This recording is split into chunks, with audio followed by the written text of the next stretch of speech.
Welcome to all of you in this question answer series of theory of machine. आज हमें solve करना है chapter governor. ठीक है, तो गवर्नर चलिए चालू करते हैं बिना किसी देरी के। देखिए क्वेश्चन नंबर 1 इसका दे रखा है हमें, which amongst the following is a wrong statement. देखिए पहचानिएगा, रॉन्ग स्टेटमेंट पूछता है आपसे कि गवर्नर के बारे में ऐसा कौन सा स्टेटमेंट है जो गलत है about the function of a governor. तो आपको पता है कि गवर्नर का काम क्या होता है। गवर्नर सर करता है क्या कि अगर एक्सटर्नली हमारे लोड की वजह से स्पीड में वेरिएशन आ रहा है तो क्या करता है, फ्यूल सप्लाई को मेंटेन करता है, और फ्यूल सप्लाई मेंटेन करने की वजह से हमारे एक्सटर्नली क्या होती है, स्पीड मेंटेन होती है। ठीक है, तो क्या करता है, maintain speed of a engine within prescribed limits for varying load condition. बिल्कुल सही कि जब एक्सटर्नली, सॉरी मतलब ये ऑप्शन गलत होगा लेकिन ये स्टेटमेंट सही है। ध्यान से देखिएगा क्योंकि यहीं पे गलती होती है, आपको सही नहीं पहचानना, आपको गलत वाला पहचानना है। तो इसमें जो गलत स्टेटमेंट होगा वही आपका सही आंसर होगा। तो पहला वाला स्टेटमेंट सही है कि गलत है? पहला वाला स्टेटमेंट तो बिल्कुल सही है, क्योंकि गवर्नर का काम यही होता है स्पीड को मेंटेन करना अगर एक्सटर्नली कोई लोड वेरी कर रहा है। तो अगर ये सही है तो ये हमारा आंसर नहीं हो सकता क्योंकि हमको इसमें गलत पहचानना है। Adjust variation of speed by varying the input of the engine. Input of the engine कहने का मतलब है फ्यूल सप्लाई।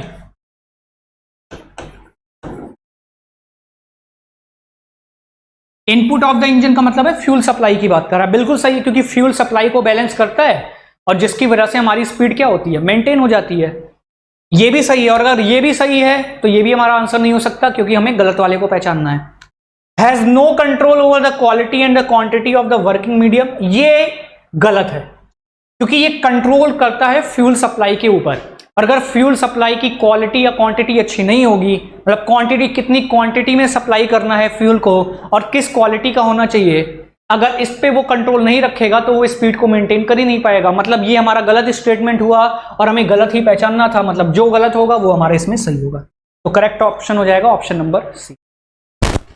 सेकंड देखिए, for a spring control governor to be stable कह रहा है, अगर स्प्रिंग कंट्रोल गवर्नर को स्टेबल होना है, the controlling force F is related to the radius, sorry यहां पे मिसप्रिंट है, असल में रेडियस है, radius R by the equation. कह रहा है स्प्रिंग कंट्रोल गवर्नर को अगर स्टेबल होना है तो उसके लिए क्या कंडीशन होनी चाहिए। तो मैंने आपको ग्राफ बनवाया था इसका, ठीक है, ग्राफ अगर आपको याद हो, इसको अगर मैं कंट्रोलिंग फोर्स बोल दूं, ठीक है, और इसको अगर मैं रेडियस बोल दूं, तो मैंने आपको 3 ग्राफ स्प्रिंग कंट्रोल गवर्नर के 3 ग्राफ पढ़ाए थे इस तरीके के।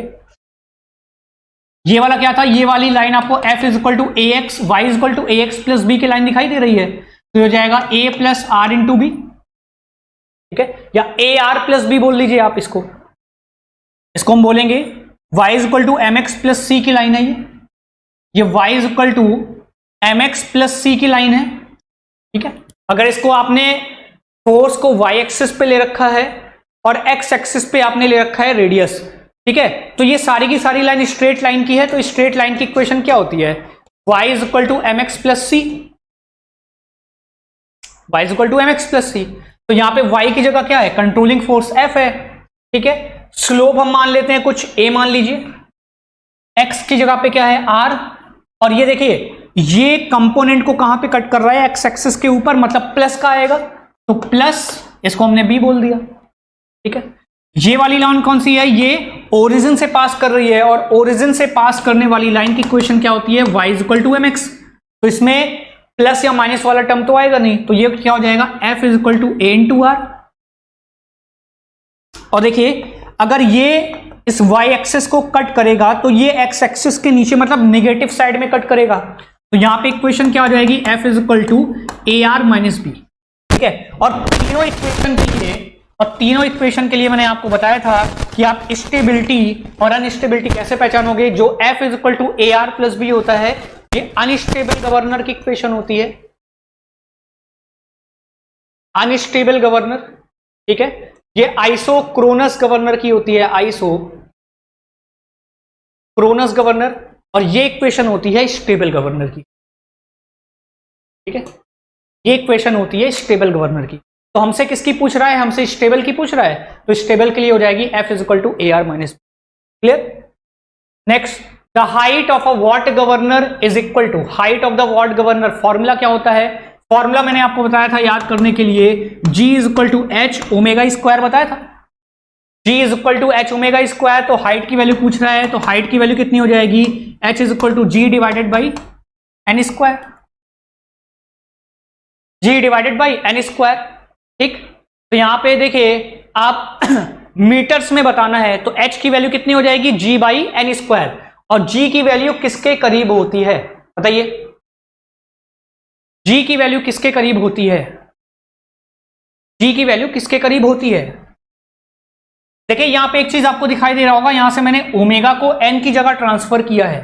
तो ओमेगा को n में ट्रांसफर करने के लिए आपको क्या करना पड़ेगा? यहां पे मैंने डायरेक्टली लिख दिया, इस चीज को आप समझिए, तो मैं इरेज कर दे रहा हूं, पॉइंट बाय पॉइंट लिख देते हैं। अगर G is equal to h omega square होता है तो G is equal to h, और ओमेगा की जगह हम क्या लिख सकते हैं? 2 पाई n डिवाइडेड बाई 60 का होल स्क्वायर। तो जब आप इस पूरी वैल्यूज को G की जगह 9.81 इन सारी वैल्यूज को रख के आप सॉल्व करते हो तो आपका जो H का फॉर्मूला आता है वो फॉर्मूला आता है 895 divided by h n square. ठीक है, H की जो वैल्यू आती है H is equal to 895 by n square, ये आंसर होता है। तो आंसर नंबर सी हो जाएगा। ये सारे फॉर्मूले हैं जो हमने पढ़े हुए हैं क्लास में ऑलरेडी, आपको बस याद होना चाहिए, डायरेक्टली आप टिक मारो, इसमें समझाने लायक कुछ भी नहीं है। The controlling force is provided in what governor is. देखिए वॉट गवर्नर मैंने आपको कैसे बताया था याद करने के लिए, ये एक्सिस हो गई स्लीव की, यहां पे हमने स्लीव लगा दिया और ये कनेक्टेड है आर्म से, ठीक है। ये अपर आर्म हो गया, ये लोअर आर्म हो गया, और ये हो गया हमारा स्लीव। यहां पे बॉल्स लगी होती हैं इस तरीके से,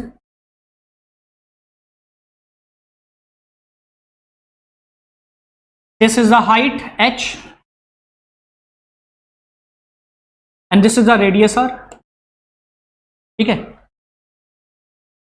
तो यहां पे स्प्रिंग कंट्रोल गवर्नर में आपको बताना है कंट्रोलिंग फोर्स क्या होता है। तो यहां पे देखिए जो बॉल्स हैं, ये जो बॉल है इस पे दो तरीके के फोर्स आ रहे होंगे।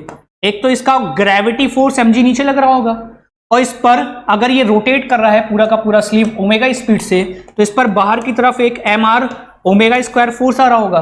तो यहाँ पे जो कंट्रोलिंग फोर्स होता है, कंट्रोलिंग फोर्स क्या कौन सा होता है? Gravity force. तो इसका आंसर क्या हो जाएगा? Gravity which is mg।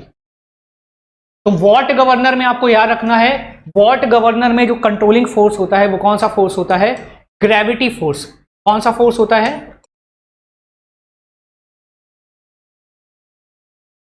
Gravity force. Clear? Next question पे आते हैं। Which one of the following equation is valid with reference to the figure. इस फिगर के लिए कौन सा इक्वेशन वैलिड होगा इसमें से? तो ये तो बहुत ही आसान क्वेश्चन है यार, आपको अगर याद हो तो H का फॉर्मूला हमने पढ़ा था, H is equal to G divided by omega square. और यहां पे हमने दो तरीके के मासेस पढ़े थे, एक तो हमने कैपिटल mg वाला पढ़ा था प्लस स्मॉल mg वाला पढ़ा था। इस तरीके से कुछ याद आ रहा है? Capital mg plus small mg वाला, यहां पे क्या था? ये स्लीव का मास था और ये बॉल्स का मास था, ठीक। ये स्लीव का मास था और ये बॉल का मास था। तो यहां पे देखिए H is equal to G divided by omega square. यहां पे हम बड़े वाले मास को कैपिटल W और छोटे वाले मास को स्मॉल w लिख सकते हैं। आपको ओमेगा स्क्वायर बताना है, ओमेगा स्क्वायर को इधर ले जाइए। Omega square is equal to G divided by H, और यहां पे capital W plus small w, ये हो जाएगा आंसर। ये सारे के सारे फॉर्मूले, इसमें समझाने लायक कुछ भी नहीं है, ये आपको डायरेक्टली याद होना चाहिए, हमने क्लास में पढ़ा है। When the sleeve of the polter governor moves upwards, the governor's speed, ये भी पढ़ा हुआ है हमने क्लास में। देखिए मैं वॉट से आपको समझाता हूं, वॉट गवर्नर से, आप उसको पोल्टर में समझ सकते हो। देखिए यहां पे बॉल्स लगी हुई हैं, ठीक है, गवर्नर में। ये एक्सिस हो गई स्लीव की जो ओमेगा से रोटेट कर रही है। ये अपर आर्म हो गया, ये वाला लोअर आर्म हो गया, ठीक है। ये स्लीव हो गया,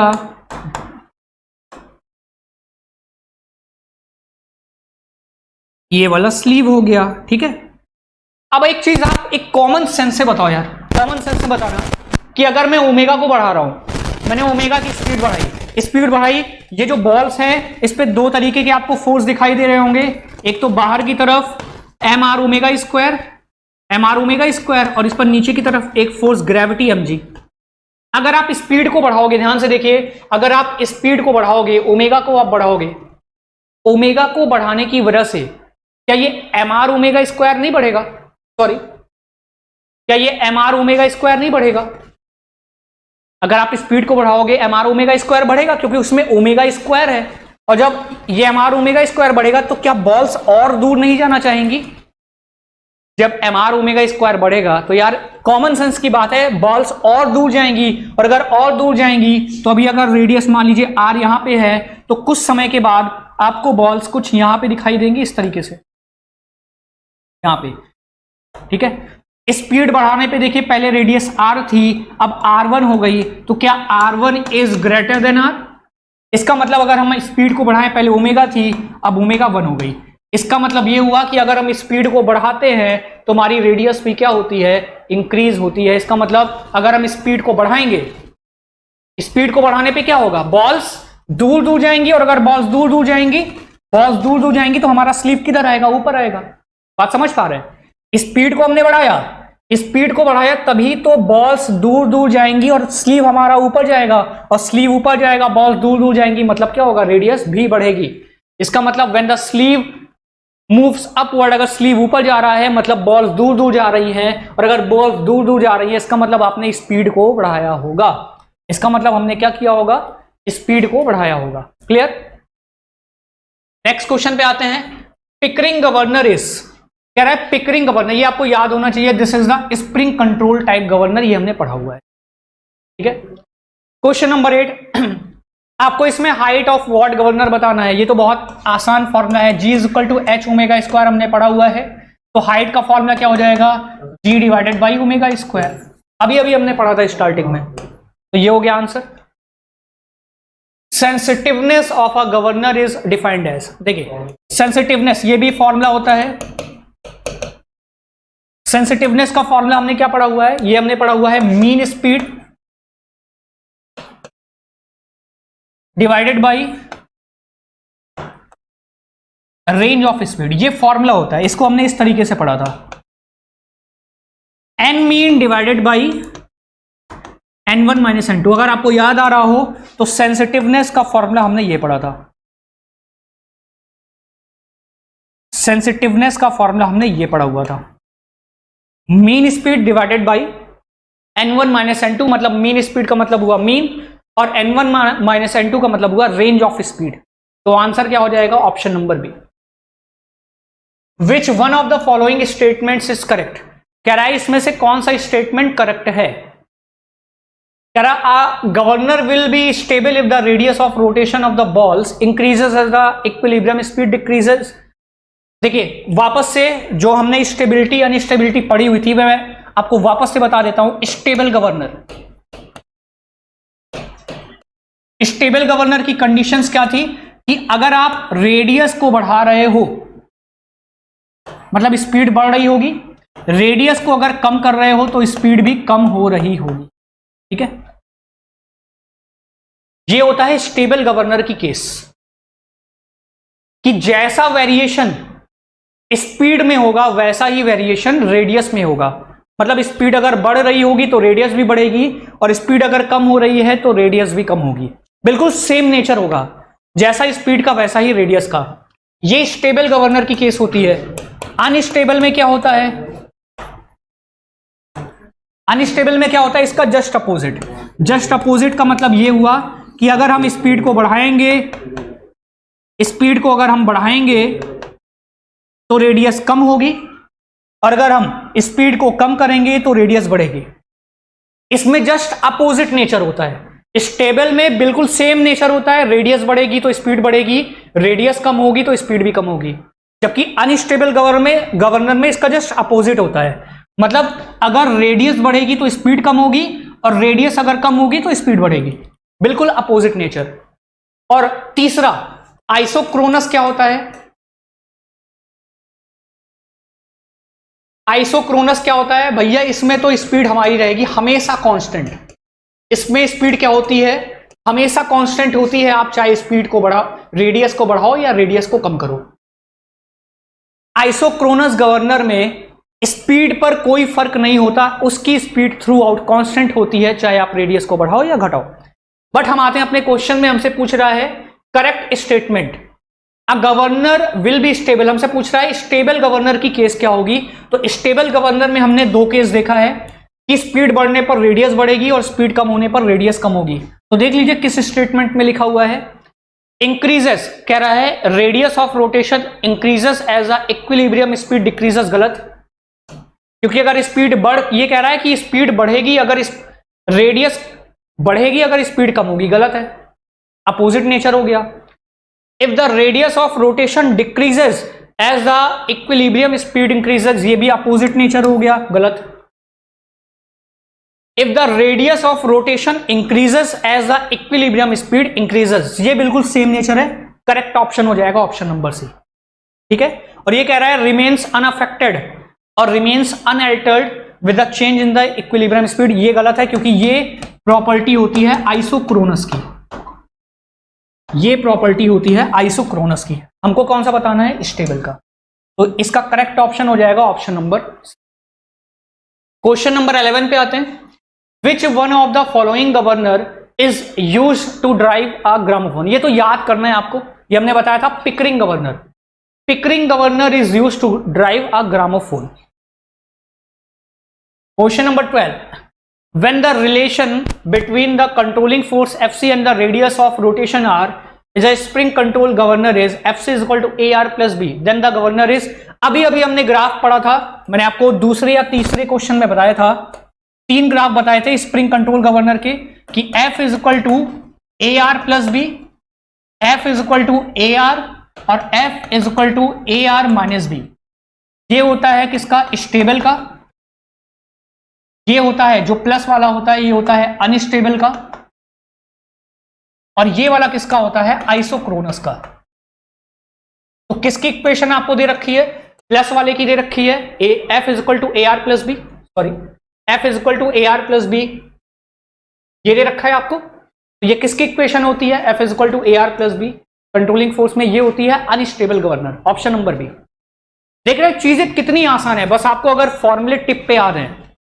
और जेई टाइप के क्वेश्चन में ऐसे ही क्वेश्चन आते हैं, आपसे कोई वहां डेरिवेशन नहीं कराएगा, अगर आपको फॉर्मूले याद हैं, बेसिक कॉन्सेप्ट्स क्लियर है, आप डायरेक्टली टिक मारो, ठीक है। नेक्स्ट क्वेश्चन, ये मैंने आपको याद करने के लिए बोला था क्योंकि मैंने इसका डेरिवेशन नहीं कराया था, और डेरिवेशन इसलिए नहीं कराया था क्योंकि एग्जाम पॉइंट ऑफ व्यू से आपके एग्जाम में डेरिवेशन नहीं आएगा, और अगर मैं इसका डेरिवेशन कराने लगता फालतू का आधे घंटे से 45 मिनट आपका वेस्ट होता। ये फॉर्मूला मैंने आपको याद करने के लिए बोला था, that the power of a governor, Porter governor, इसका करेक्ट ऑप्शन होगा option number D, the 4c square divided by 1 plus 2c bracket में small m plus capital M h into G. Question number 14, when the speed of the engine fluctuate continuously above and below the mean speed, then the governor is said to be,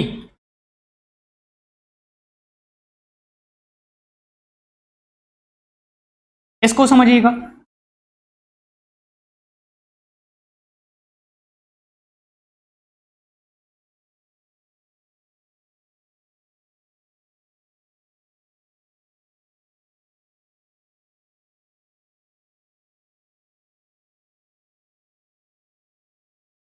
मैंने एक what governor का example लिया है क्योंकि ये easy है, what governor को समझना सबसे इजी है, इसमें ज्यादा दिक्कत नहीं होती, आराम से ये समझ में भी आता है और इजी होता है, बेसिक है क्योंकि हमारा। हमसे देखिए क्वेश्चन में क्या पूछा जा रहा है, कह रहा है कि when the speed of the engine fluctuate, जो हमारी इंजन की स्पीड है अगर वो फ्लक्चुएट कर रही है लगातार, इंजन की स्पीड फ्लक्चुएट क्यों करोगी, इंजन की स्पीड फ्लक्चुएट क्यों करेगी भाई, इसलिए करेगी क्योंकि एक्सटर्नली हम जो लोड है उसको वेरी कर रहे हैं लगातार, इंजन के आउटर पे आउटपुट पे हम लोड को लगातार बदल रहे हैं, वेरी कर रहे हैं, तो जिसकी वजह से स्पीड फ्लक्चुएट कर रही है। अब स्पीड के फ्लक्चुएट करने की वजह से जो हमारा गवर्नर कहलाएगा उसमें जिस तरीके की प्रॉपर्टी क्रिएट होगी उसको हम क्या बोलेंगे, पूछ रहा है किस तरीके की प्रॉपर्टी क्रिएट होगी। तो इसको आप समझिए, देखिए क्या होगा अगर मान लीजिए हमारा गवर्नर बहुत ही सेंसिटिव है। इफ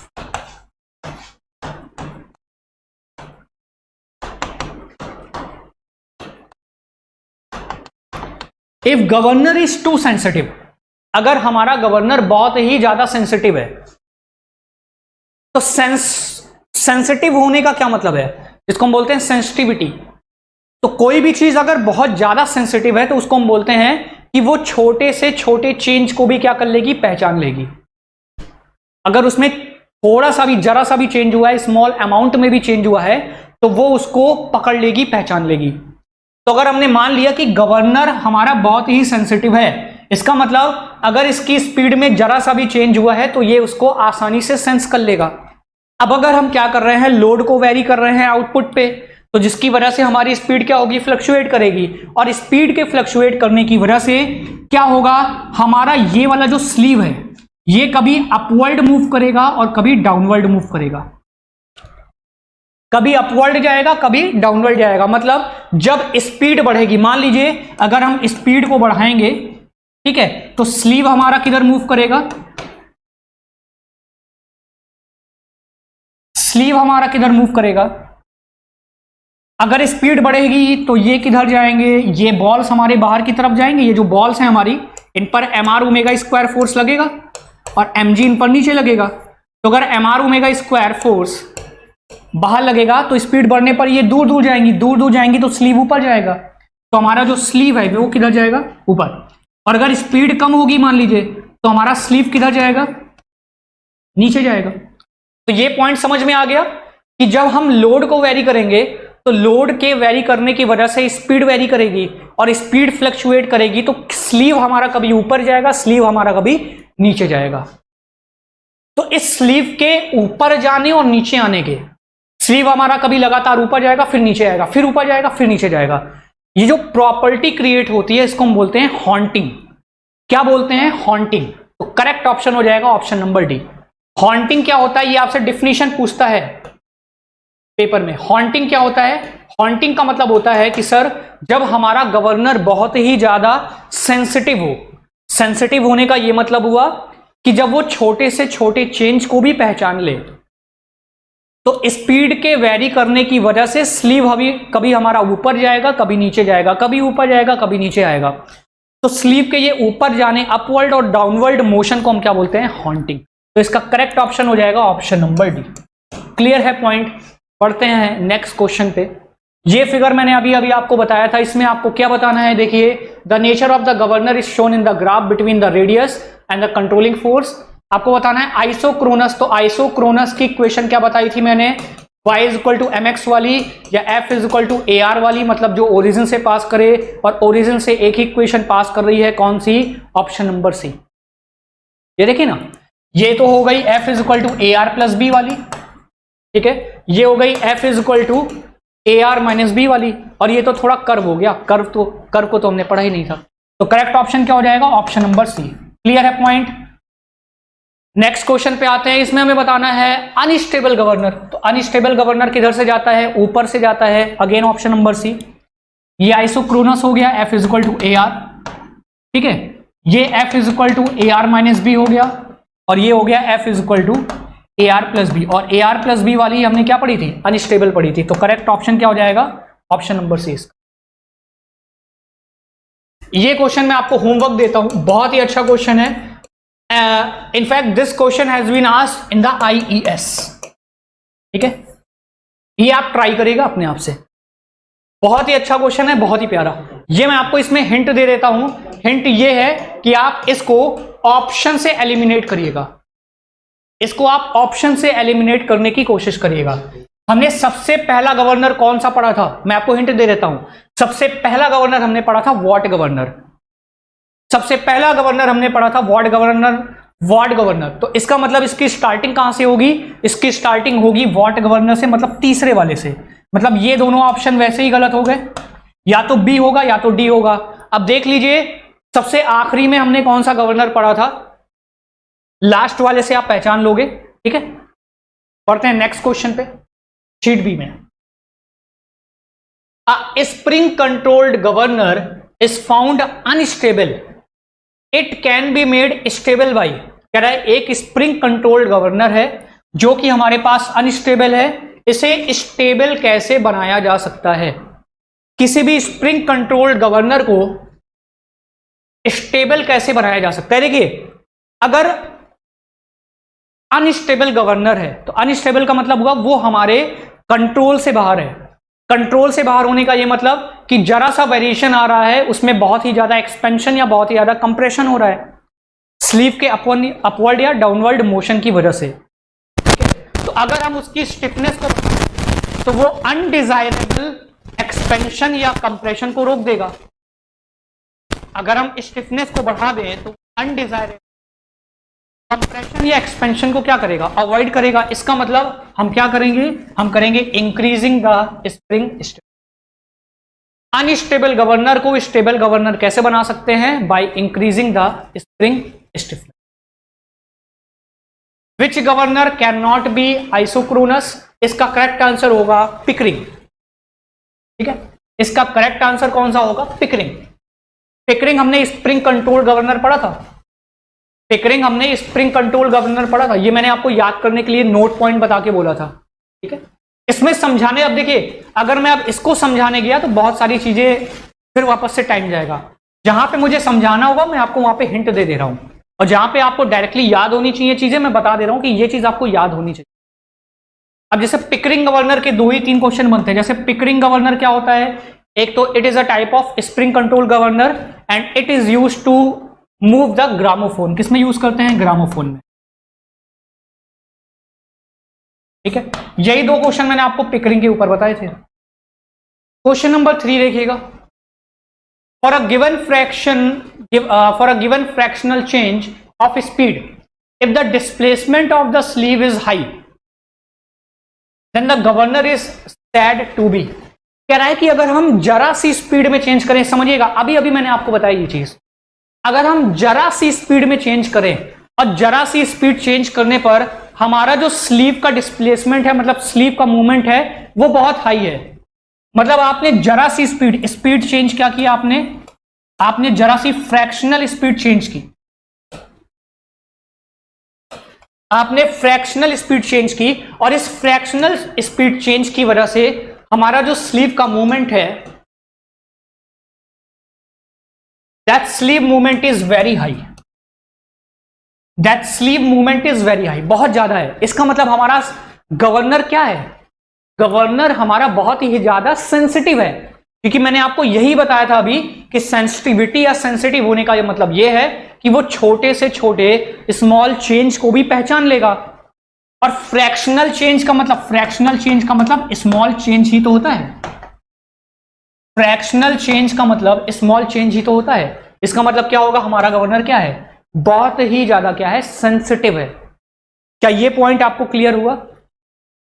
नेक्स्ट क्वेश्चन देखिए, the sensitivity DH by DN of a Porter governor. आपको डीएच बाई डीएन की वैल्यू बतानी है, ध्यान रखिएगा। इज प्रोपोर्शनल टू, किसके प्रोपोर्शनल होता है? देखिए, जी इज इक्वल टू हमने एच ओमेगा स्क्वायर पढ़ा हुआ है, ठीक है, या एच इज इक्वल टू हमने क्या पढ़ा हुआ है? 895 डिवाइडेड बाई एन स्क्वायर। ये फॉर्मूला हमने पढ़ा था। और यहां पे आपको डीएच बाई डीएन निकालना है, मतलब एच का डिफरेंशिएशन करना है एन के रिस्पेक्ट में। ठीक है, तो इसको हम इक्वेशन 1 मान लेते हैं और इक्वेशन 1 के दोनों साइड का क्या करते हैं? डिफरेंशिएशन। तो यहां पे d h divided by d n कितना हो जाएगा? 895 कांस्टेंट है, इसको बाहर निकाल लीजिए और ये हो जाएगा d by d n of 1 by. ठीक है, इसको मैं डायरेक्टली कर देता हूं एक स्टेप में। मैं क्या करता हूं? एन स्क्वायर जो नीचे है उसको मैं ऊपर ले जाता हूं, और इसको अगर मैं ऊपर ले जाऊंगा तो क्या हो जाएगा? ये एन की पावर -2 हो जाएगा।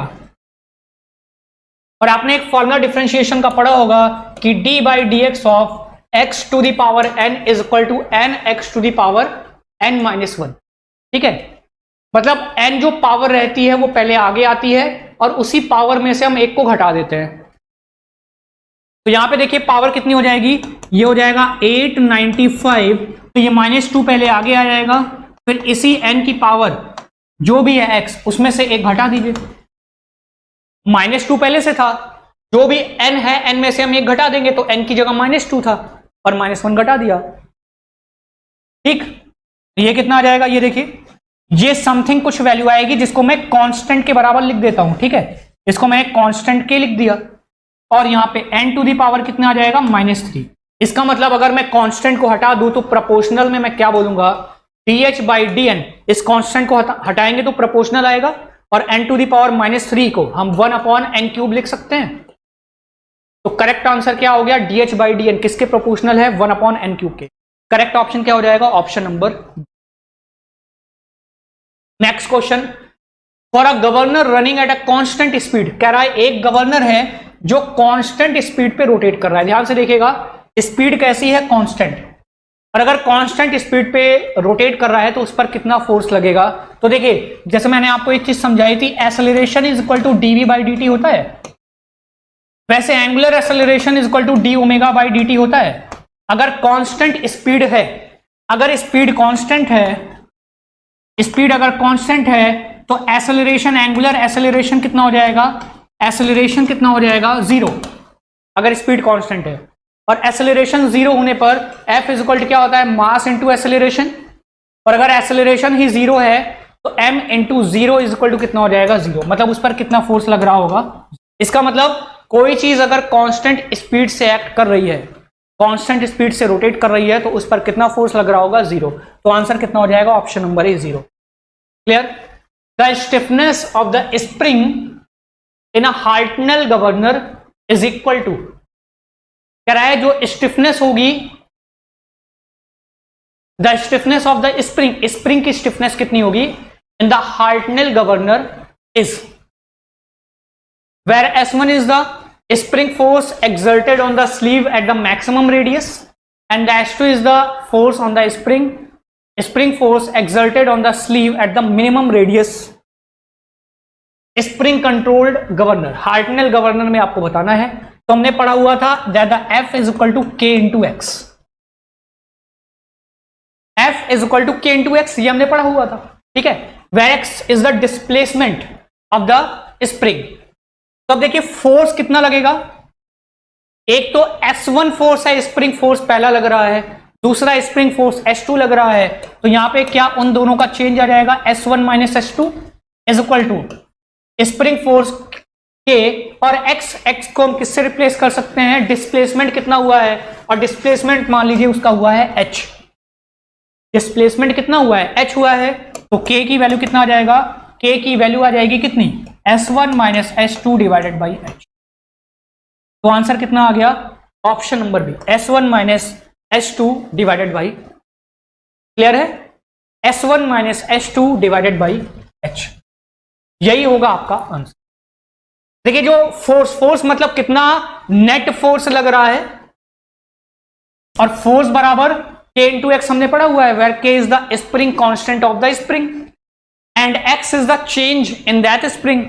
तो नेट फोर्स कितना लगेगा, एक बार S1 लग रहा है, एक बार S2 लग रहा है, दोनों अपोजिट डायरेक्शन में है, क्योंकि एक मैक्सिमम कंडीशन पर है और एक मिनिमम कंडीशन पर। तो F नेट कितना हो जाएगा, S1 minus S2 is equal to K into, और डिस्प्लेसमेंट को हमने h मान लिया, तो K की वैल्यू कितनी हो जाएगी, S1 minus S2 divided by h, option number B. बहुत ही आसान क्वेश्चन। ठीक, क्वेश्चन नंबर 7 देखिएगा, in a what governor the weight of the ball is 50 Newton and the friction at the sleeve is 10 Newton, the coefficient of detention would be, coefficient of detention का formula होता है, coefficient of detention का formula होता है, क्या होता है आपको याद होना चाहिए, that the frictional force divided by gravity force।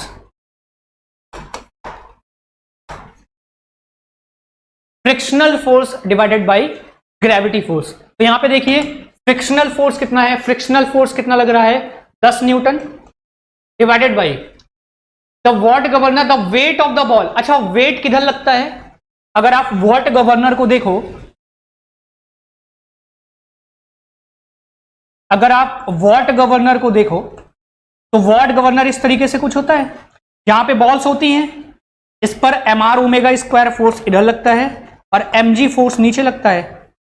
तो ग्रेविटी फोर्स जो बॉल ऑफ द वेट है वही तो नीचे लग रहा है, और क्या वही ग्रेविटी फोर्स है?